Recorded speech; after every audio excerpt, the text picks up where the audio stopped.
the video, you're supposed to do this, but that's how I did it. I think it was the other side, actually, not that side. So this side, I cut to the outside like I usually do. I thrust in, you blocked. I cut to this side, you blocked, you thrust in. And then so that was it. Yeah. So ideally, just like in any of my systems, you're in your upper right, so I'm going to go to your most open opening, which is your bottom. So that's how you should set it up by the book, but I'm sure yours worked just fine. I just don't want you.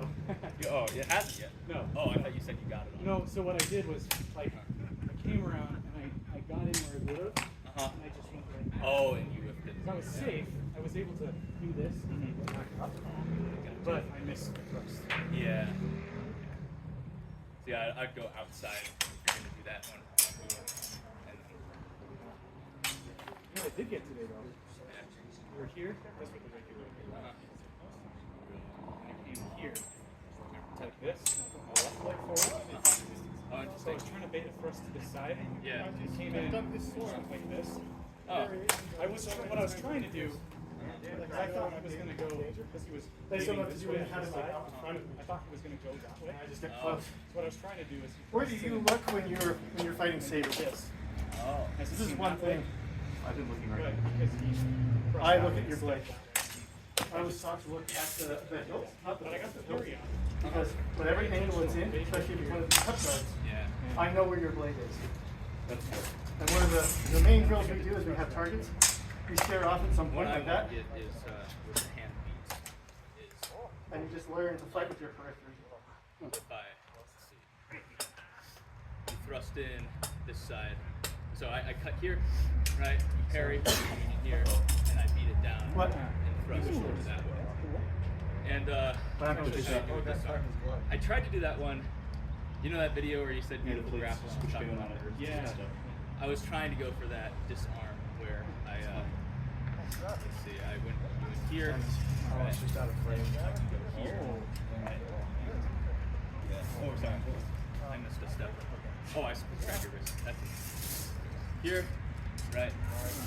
Once I'm here, then I crank this way. Did you bring your That was when I was trying to do it. I was like, I got too excited halfway through, and I was like, Yeah, it was really, the way you cut around is awesome. Even here. yeah, I just Yeah, the flow feels of it simple. looks I just so, executed it smoothly. so nice. Executed the cut on the withdraw too. Yeah. You know. And it just Yeah, that's looked awesome. Oh, that's right, because I was here and I came. Yeah. I have this kind of bad/good habit Yeah. of footwork. You notice I do when I'm sparring. I like fall on my back foot and I spring off of it. I do that a lot too. Okay. I'm here and I'll. Yes. Yeah.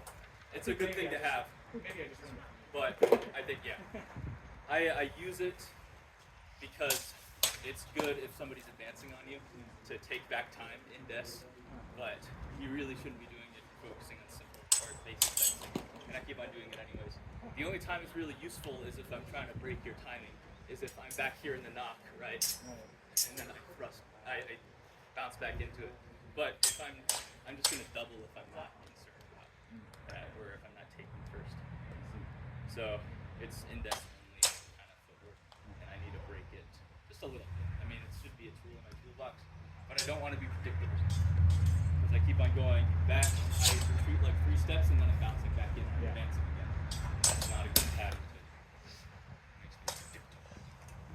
Well, I know you do it, but I've never tried to capitalize on it.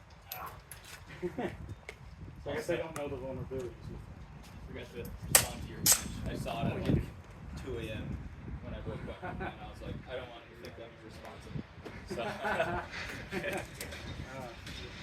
Hey, if people can stay up that late, props. I can't do it anymore. it was, no, I wish I was, I tried to go to sleep, but I just can't stay asleep very easily. No. So I wake up like wired. I can't go back to sleep. So, That stinks. Yeah, I can cut it a lot today. What we'll do is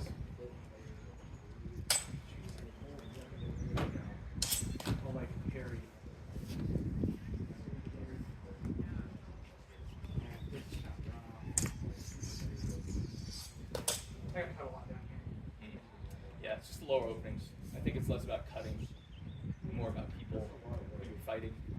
Because I don't know, fought some big cutters today. But it's still about those lower openings that you're not covering. A lot of practice with this.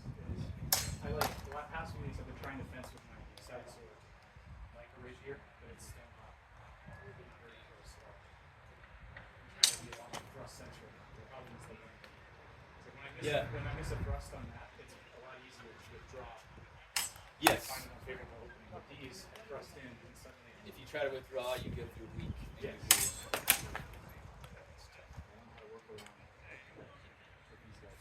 Yeah, it's do you have the other ridge you're on? Yeah, it's right there. Okay. Yes. There are some thrust-centric parries.